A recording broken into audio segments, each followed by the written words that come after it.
क्या कभी गौर किया है आपने, जब हम ऑटो, बस या ट्रेन से सफ़र करते हैं तो हमसे कोई नहीं पूछता कि हमारे पास सामान कितना है। लेकिन जब हमें हवाई जहाज़ से सफ़र करना होता है तो सबसे पहले हमारे सामान का वज़न देखा जाता है। जानते हैं क्यों? क्योंकि बहुत ज़्यादा बोझ लेकर ऊपर आसमान में उड़ा नहीं जा सकता। इसलिए हम भी सिर्फ सबसे ज़रूरी चीज़ें साथ रखते हैं और गैर ज़रूरी चीज़ों को ज़मीन पर ही छोड़ देते हैं। हमारी असल ज़िंदगी में भी बिल्कुल ऐसा ही होता है।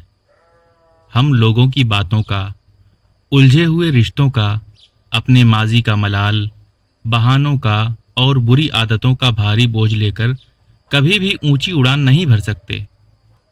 अगर ज़िंदगी में कुछ बड़ा करना है, कामयाब होना है और बुलंदियों पर उड़ना है तो इन सारे फालतू बोझ को नीचे ज़मीन पर ही छोड़ना पड़ेगा।